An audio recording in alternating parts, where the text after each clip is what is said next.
Welcome, everyone, to Week 6 of the NFL. We've got a special show for you. It's a rest of season redraft show where we redraft based on our rest of season rankings so you can find out how values for players have changed between pre-draft rankings and now, and take a look at what your team would look like if you redrafted today. Welcome to our draft room. We're about to do a draft in which we have 12 teams. We're going to draft number 7. It's a half PPR. We have 1 quarterback, 2 running backs, 3 wide receivers, a tight end, a kicker, and a defense, and a couple of bench players. And let's get going. All right, here we are.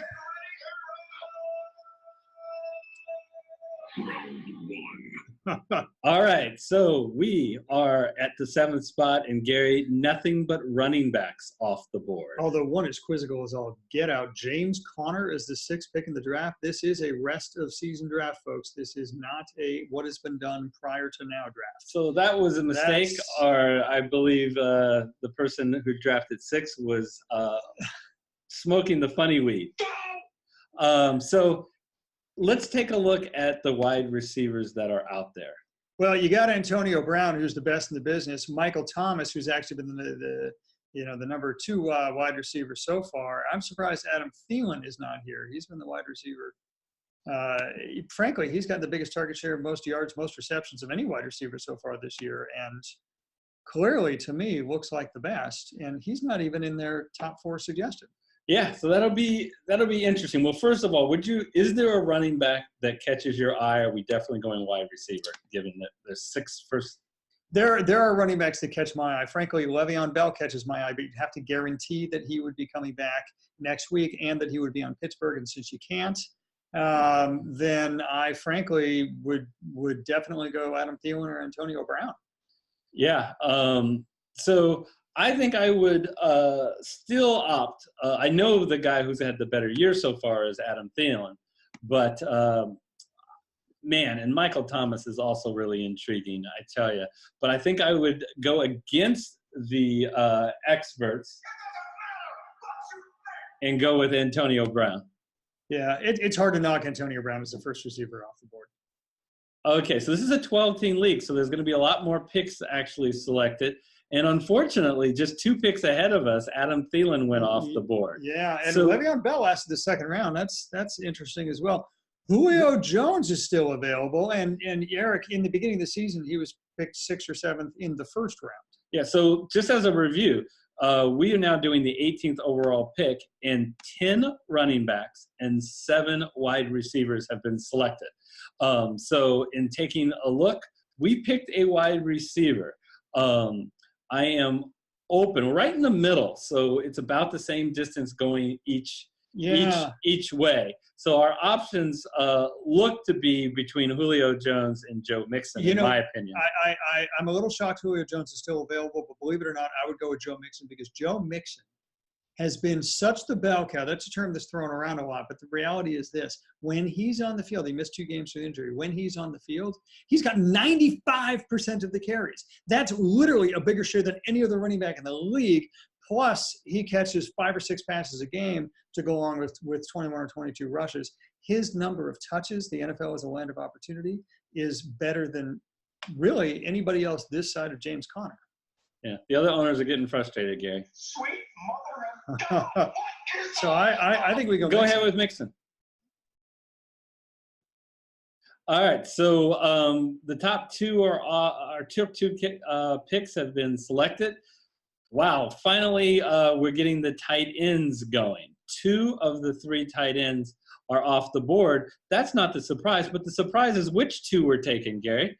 Gone is Travis Kelce, and gone is Zach Ertz. Yeah. Rob Gronkowski is still available.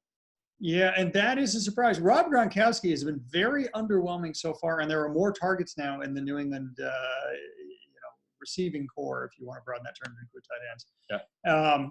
But I don't think that accounts for really the absence of Rob Gronkowski in the first couple of rounds. I would take Rob Gronkowski. So let's see what are our other options that we would at least consider in deciding we. Well, Juju Smith-Schuster is here, and I love him.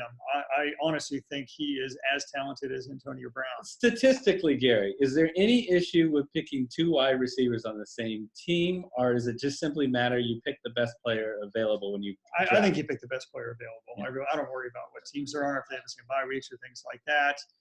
But honestly, Gronkowski's still available in a 12-team league in the 3rd round. I would pick Gronkowski. Yeah, to me, that's very shocking.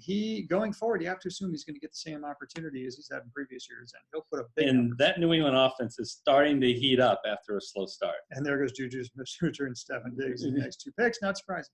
Yeah. Not surprising at all. So again, 12-team league here, folks. So it's so we can get off tight ends because we will not be picking a tight end for fair enough. ever, probably. On the wide receiver ranks, we have Robert Woods, 5th in the NFL in yards, and we have T.Y. Hilton, who can be very explosive when healthy. The key is when healthy. Yes. He's got that hamstring deal. Chris Thompson with Sean McCoy, Kerryon Johnson. Nobody's a bell cow running back of the bunch here except for LaShawn McCoy, who's on one of the NFL's worst offense. Yes. I'm not particularly intrigued by any of these guys. No. And right now we are Round 4. Right. To me, the 5th most yards in the NFL, Robert Woods trumps T.Y. Hilton, mostly because T.Y. Hilton's still nursing a hamstring injury. So I worry about the downside. And the same thing that Cooper Kupp's injury status is something which I think does enhance Robert Woods. So I would go with Robert Woods. Let's do that. Against what the experts say. What do they know? So,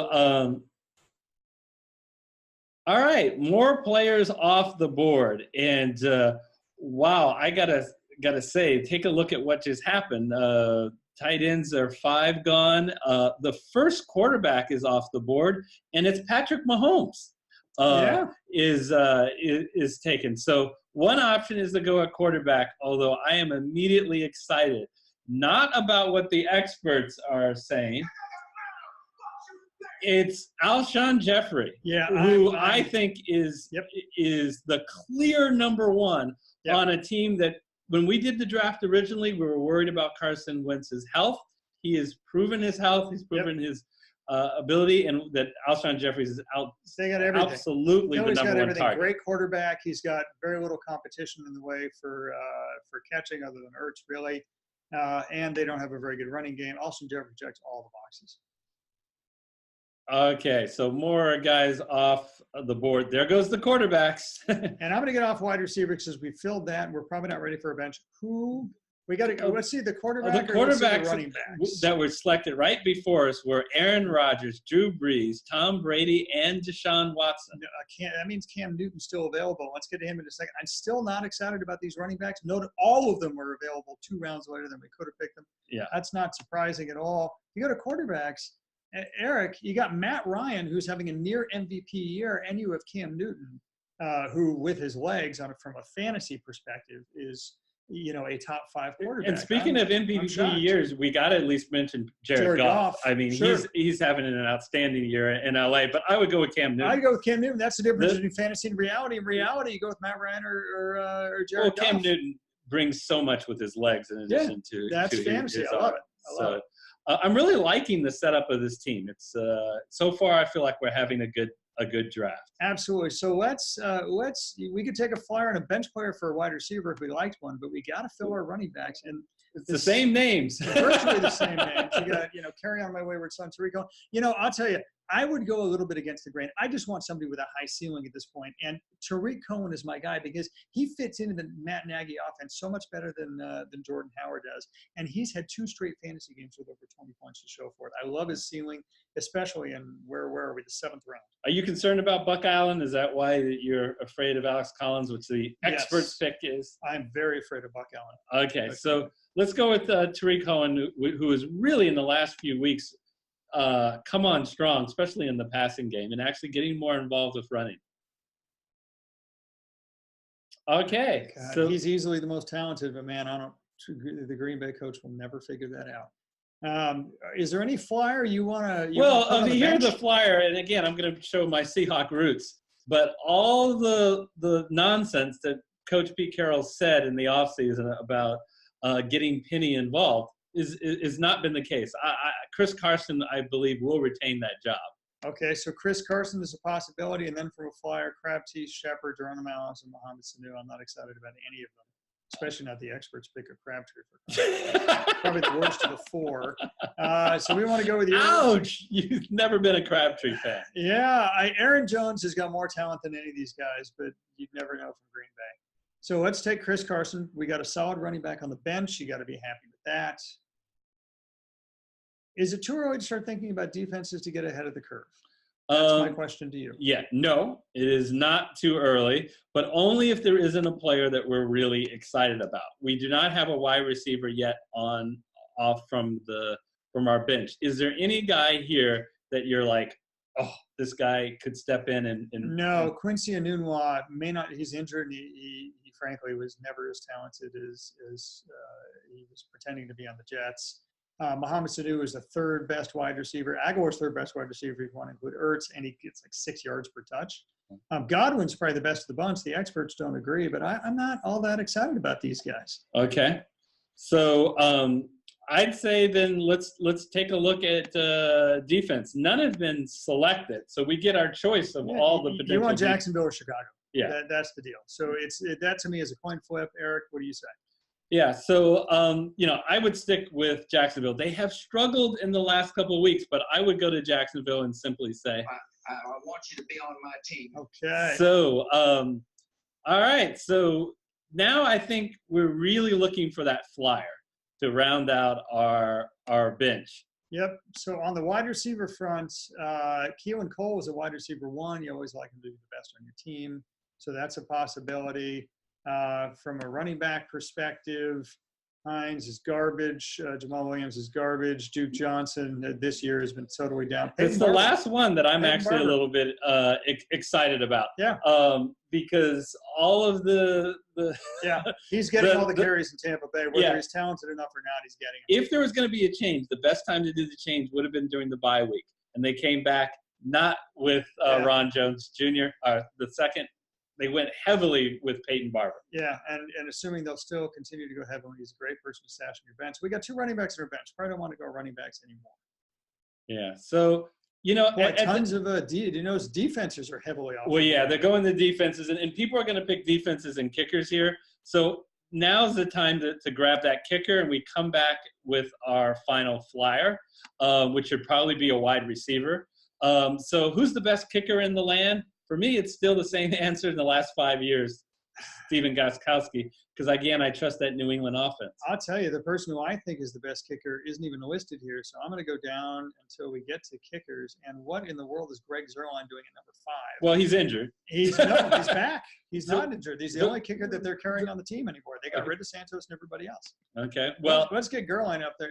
The Rams have had more scoring opportunities than any other team, and it's not terribly close. Yeah, I still would pick Gostkowski for the consistency and okay, this guy's got a bigger leg and more scoring opportunities, so I could at least see it going either Well, let's way. make a decision. I'll let you make the decision. Well, let's go Gostkowski. And we got a final flyer that needs to be a wide receiver. So go over to the wide receivers and let me know who you think you would go with. Zuerlein's still available. Unbelievable. I do not understand that at all. We're picking Zuerlein. Kidding. Keelan Cole is a number 1 wide receiver, and you got to like that fact. So who are you going to go? I would go with Keelan Cole. I go with Keelan Cole. He's the only number 1 wide receiver. All right, so that wraps up our draft. Thanks so much for watching. We will take a look and see what we were graded. A B+. Gary, I'm a little disappointed in that grade. I felt like we had a pretty good team. I'll let you decide in the comments whether you agree or disagree. Again, I hope you enjoyed the video. Stay tuned. You may see below our screen a few more of these draft videos, and check them out. It's a great way to assess the talent so far mid through the year. And until our next video, we'll see you next time. See you then.